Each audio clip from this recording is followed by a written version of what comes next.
Welcome to the Quiver podcast. And we are live from the MOA Arena in the wake of a loss to the Ateneo Well, Blue kulang lang Eagles. sa oras, no? Kulang sa oras, actually. Kung may 6 quarter. Kung may 6 quarter, kung panalo may 6 tayo. to 9 quarters. Kung may 6 Kasa 4 lang. 4 Yeah, lang. just a little bit. Oo. Kaya nga quarters. Sayang. So I'm Gio. Brian. Willie. And Vic, and hello sa mga kumakain dyan sa IKEA. Nakita sila. Yeah. Nakita sila. Okay. All right. Now let's talk about this. First half. First half, we were down big. We shot 31, pare, 31. No, first half. 31. First half. 17 pala. Down 17. Advance ako. Down 17 in the first half. Then we shot 14% from the field. Not the free throw line. We shot 50% from the free throw line. But we shot 14% from the field. Sometimes gusto ko baliktad na lang eh. 50% yung field goals and 14% yung free throws. I wouldn't mind that. Okay, sige, maybe Vic, what's your take on the first half? Sige, ako mag-start ako. Binanggit ko na rin naman na to eh. I felt like our defense was like yung defense natin ng Game 1, 2023, Game 1 Finals 2023 against UP na hindi tayo maramdaman ng UP na there's no pressure from us. UP is just willing their way on whatever they want to do on offense. Yun. Mirror image siya nung first half natin, and yun nga, it made me worried syempre kasi parang sabi ko, if we don't adjust defensively later on, tingin ko magkaka-problema nga talaga. So yun. So that's the first half for me. Kulang talaga sa pressure on defense. Ikaw, Willie, at the end of the first half against Ateneo, what were you feeling? Ano yung mga pinagagawa mo or ano yung mga ayaw mo mangyari, hindi mo ginagawa during this point in time? Kung saan-saan na nga ako lumilipat eh. Palipat-lipat ako na pwesto, paiba-iba na nga yung kinakamot ko dito sa katawan ko eh. We don't wanna know na. Pero parang ako, it's like, wala na. Pagkatapos ng first half, medyo napagod na ako. Sabi ko, wala na akong makamutan. Magharap na lang ako ng ibang tao para kamutin, pero wag na lang. Well, okay. Well, Brian, when we talked about this very quickly, you mentioned something. Ateneo has found a way to beat us. Ano yung strategy na yon, Brian? Well, credit to the referees for calling fouls against Ateneo and forcing us to go to the free throw line. I mean, as much as we can take it as a joke, medyo nawala na rin siguro yung offensive rhythm. So maybe it's a half joke. Ikaw na bahala how you interpret that. But really, there were some calls that I believe that kung walang call instead and we made an easy basket out of it, it wouldn't be 17 that we're chasing, maybe 10, 9. But still, even with that, jokingly aside, parang we really didn't show up the first half. But the bigger problem is, but I think one of the bigger problems here is also that I'm not sure if we would have scored those baskets. We shot 14%. We were missing layups in the first half. Yeah. But what do you guys think? Do you guys think that those were all our threes good shots, were all our layups good shots? I think so. Ikaw, Vic, what do you think? Out of rhythm na rin talaga kasi. Parang hindi tayo nakasabay sa rhythm ng when Escobar was making shots, lahat ng momentum nasa side ni Ateneo eh. And we can't play defense, we can't make stops. And then may effect na rin yan on how we put yung quality ng offense on the other end eh. Kasi nga, if you can't score on your half-court sets, pinakasimple lang talaga dyan. You have to play defense and score on transition baskets eh. Kaso wala din talaga eh. Kumbaga, nothing is really going for us. And some of our easy play-ins just weren't falling. And some of their top shots were also falling. Yeah. It was demoralizing in that Kasi sense, diba? momentum nga talaga eh, na dala sila eh. Ikaw, Willie, if you were a player, what would you do to get back into the rhythm? Player yan si Willie. Siyempre, you have to get your stroke going eh. No? Oo. Stroke lang yan. Stroke lang yan. Kailangan mo lang painitin sarili mo. Oo. Tira ka lang ng tira, mababalik din ang tira mo. Inspiring words. Very Very inspiring, pare ha. Willie. Tira lang ng tira. Okay, let's go to the third quarter. third quarter, we're down 17, then we end up being down 13 points. Okay. Nag-31 pa. Buti 31 pa. may free throw na na-split. Kaya 30. No, and if Dungo did make that shot Three. towards the end, that three towards the end, diba? Would have been a bigger hole. Anyway, what I want to talk about here is I was sending a message to Kiko. Oops. Yeah, whoops. Something's popping. Wait, really? So I was talking to Kiko about this, and I mentioned, I told him this is gonna be either the worst game of La Salle in a decade or the best game ever. Since the time na nakanood ako, yun na yung sinasabi ko sa sarili ko eh. Oo. I've never experienced that kind of a beating. Okay. Sabi ko, shit, 30! I know everyone wants to talk about the third quarter, but the fourth quarter. But let's go with the third quarter first. Maybe Brian, you want to start? Well, malamig pa rin yung starters because I actually came across a colleague before sa school paper, and he told me na parang too late na pinasok yung starters when we were making that run in the fourth. But I was telling him na wala, malamig din at the time. We were trying and wala, everything. They were producing turnovers and Ateneo were punishing us there. Like what Vic said in the preview. If we commit turnovers, this is a team that can be clinical in finishing fast breaks. And that showed in the third the most. Yung mga putback dunks ni Laddie, credit to him. Also, like, psychological, it's more than just 2 points, even if it's just 2 points in the board. Kasi diba? Yeah. Parang, it was padding you down. Parang mas lalo kang sinasakal, mas lalo kang inapakan, something like that. Okay. Sometime in the third quarter, maybe around the 5th or the 4th minute mark, parang I told myself, and maybe Willie and Vic, you can comment on this. I was telling myself, ano kaya ginagawa ni Tupex? Like, was he reserving the starters for a big fourth quarter? But yun nga, he might have also been trying out different things. Gian Gomez played. Kines finally got some minutes today. But what do you guys think? Do you think that Coach Topex was just trying to get the players as fresh as possible come the fourth quarter? Maybe Willie muna.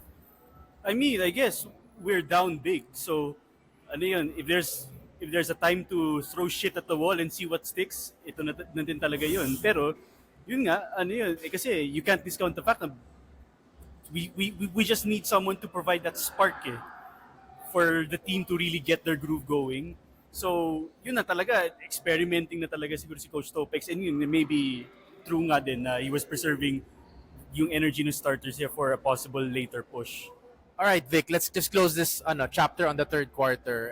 Any other thoughts on the performance on the third quarter?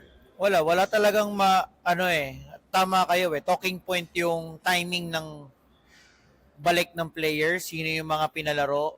Kaso wala I can't blame Coach Tupex that much kasi wala talagang sugal ka na at that point sinong kaya maglaro, kasi wala nang mawawala naman na down big ka So sige, tingnan natin kung sinong pwedeng makapag-deliver, sino yung may kayang maglaro ng maayos for that particular point in the game, and then let's see what happens. So yun lang, wala naman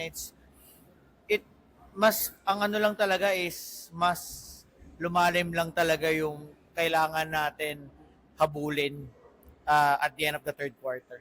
Okay.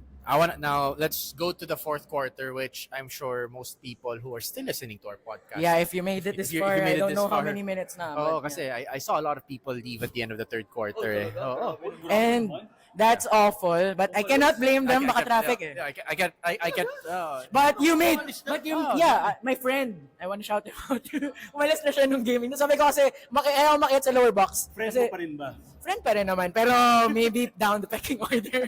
Grabe yun talaga. Yeah, And it's not just isolated, medyo... Yeah. Like if you're down 30 entering the fourth, a little bit tough. But okay, what I told myself during the game was, if we get it down to 20 points with 7 minutes to go and 10 points with 4 minutes to go, Yun naman talaga. we have a chance. Tama naman. Yun yung barometers talaga na pwedeng tignan. We hit the 7-minute goal, but we missed the 4-minute goal by 2 points. Yes, So- just because of a Sean Tua foul plus one, I think, if I'm not mistaken. All right, Vic, let's talk about the fourth quarter a little bit. Like, what was so different in the fourth quarter that we somehow dug ourselves out of a 30-point hole? May pressure na dumiin Akalain mo, yung kaya pala natin effective gawin. Yung effective na si Michael Phillips yung nasa tuktok ng zone press na siya yung manggugulo sa'yo. It's hard Kaya lang yun nga, Mike can't do it the whole game na siya yun eh. So probably next time, baka si Pabs, pwede niya gawin yung role na yun. I think siya yung hindi ako benta eh. Hindi ganun kabilis si Bright pag nilagay mo siya sa taas sa tuktok eh. Maybe LeBron. Pwede. So yun. Basta someone big na quick, Agile. na pwedeng humabol on the perimeter as well pag nasa tuktok mong press na yon. So kaya si Pabs yung una kong naisip eh. So pwede siguro moving forward, pwede natin subukan yan. But ako yun yung naging difference. May pressure na eh. Tapos si Ateneo nagkaroon na rin ng tendency to relax. Because it was a big lead. Yeah, because it was a big lead. And then talagang sakto lang din na we kept putting up the pressure on them na nagkamali na hindi sila maka-execute at that point. So yun yung naging change lang sa akin. Ikaw, Willie, if you're under pressure, what would you do? Under pressure. Kakanta ako. Kakanta na lang ako. Anong Hindi ko na kanta? ituloy yung kanta. Anong Ika-carbon kanta? date niyo ako.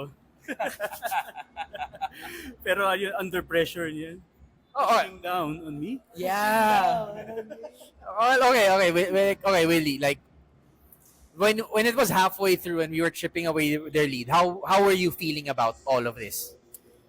As I mentioned earlier, nung nangyayari na nga, sabi ko talaga, kaya nyo naman palang gawin. Bakit di nyo pa ginawa na mas maaga? Na-traffic. No, but, okay, I'll add. Na-traffic yung opensa natin, na-traffic. Yeah, naipit sa it's a carousel, one way or another. No, but I'll just add. Hindi ka dapat maipit sa carousel eh. Yeah, nabara. May motorcade. Wow. Merong politikong dumaan. Merong politikong Mga taga Cavite. may dumaan. Magkano DILG ba yan? No comment. No comment. Basta Yeah. pag may si Willie yun. Si Willie yun. No, but I'll just add, it felt a little like the 2017 finals where we eventually won, but it was just 31, I think noong time na yun, 22 ata or something like that, lower 20s. Yung comeback natin, yung Richie Rivero inspired, that one. Benambala inspired. It felt like that. Game 2. It felt like that, but it was just a bit too much. Yun lang.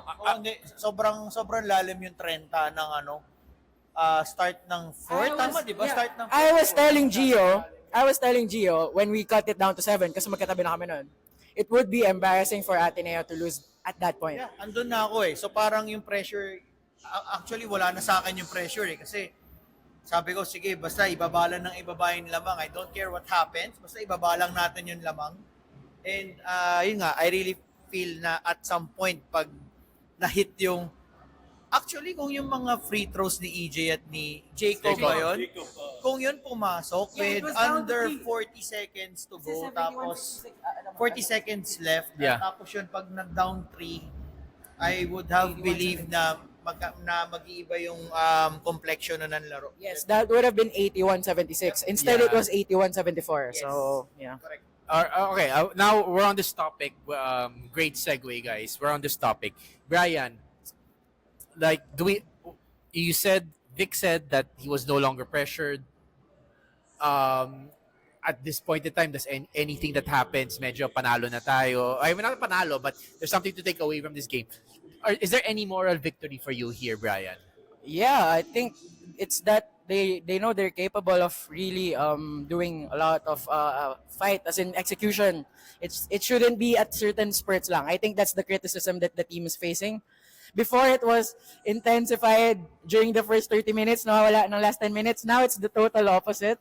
So maybe once we learn how to play the full 40, I guess we'll be a force to be reckoned with. But yeah, like what we said in the preview episode ng season, first round is where you really learn. And yes, walang nag-2-0 sa atin. Si Willie, di siya nakapag-predict. So maybe he can claim that it's a 1-1.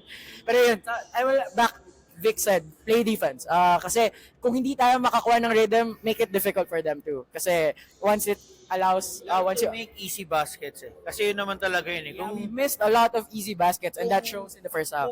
kung hirap pa sa half court set, which is I have to give Ateneo credit sa 1-2-2 or 3-2 zone nila na ginagawa nila ng first half na hindi natin mahanap how we're going to attack that. If that happens, ang pinaka-counter mo lang talaga is to play defense on the other end and score easy baskets na tingin ko there are still opportunities for us to push the ball, kaya lang yun nga, parang siguro moving forward yun, pwede rin natin tignan na if we can push the ball that much and get easy baskets, better siya. Yeah, na-mention natin slightly na kanina yung F word, Yeah, free throws. which is what also Al Pacino sent in just now kasi I was asking eh. Ewan ko kung may aabot pang iba, but maybe pag-uusapan namin some other time kasi wala naman laro sa midweek. Okay. Yeah, I do want to say though a couple of things on the matter. One, it's also the first time we played against this new Eagles Yeah, na puro the one and done. one and dones. Yeah.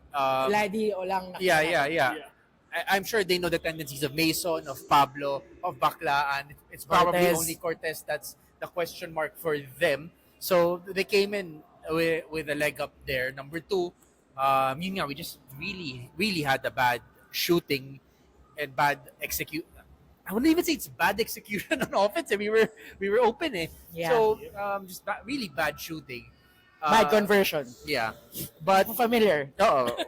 but ultimately, like the Green Archers dropped to 2-2.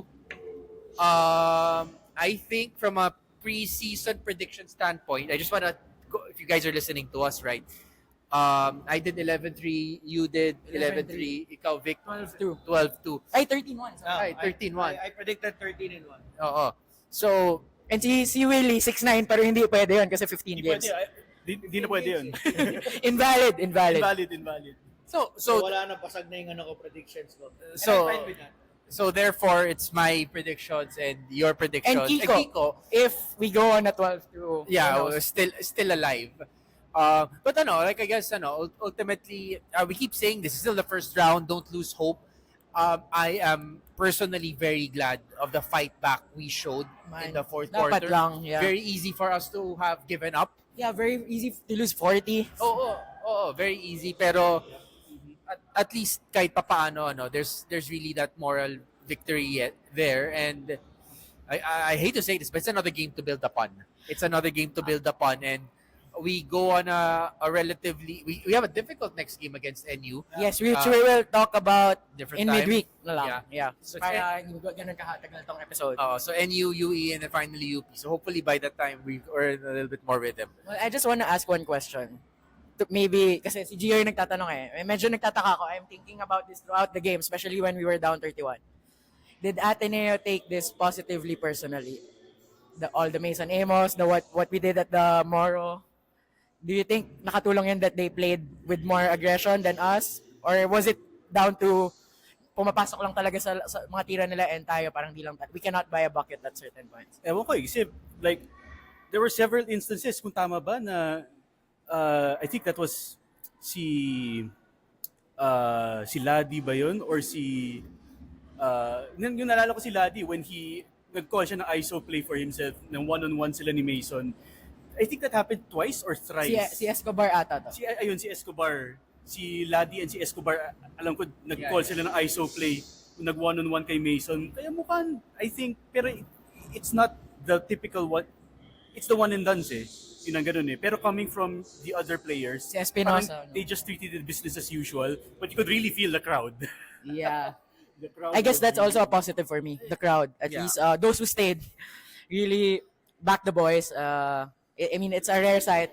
Sometimes wala talagang energy from our crowd, but they really respond. And when Mike Phillips really egged our crowd to really give full voice, you know how much the support means. So I think madali mag-cheer whenever we make baskets, but I guess what we should learn as fans, at least tayo magre-reflect tayo kasi the players have something to reflect on.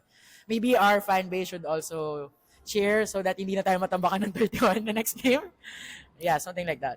Pati I think may ako in-expect ko na Ateneo will have that something extra for this game kasi dahil nga kay Mason They will keep on denying that pero it's there. It was heard. Andun yan talaga. Imposibleng wala yan kahit di nila aminin. There's something extra into it. But I think more than into that, mas gusto ko mag-dwell na uulitin ko ulit ito. I think I said this pre-game, game 2 ng 2023 finals. We lost game 1 but the adjustments are glaring. Same thing on this game also. We lost pero glaring kung ano yung mga kailangan gawin moving forward. That's where doon ako nanggagaling na I'm okay with this loss kasi nga nakita natin ano yung mga pwedeng bitbitin natin as the season moves forward.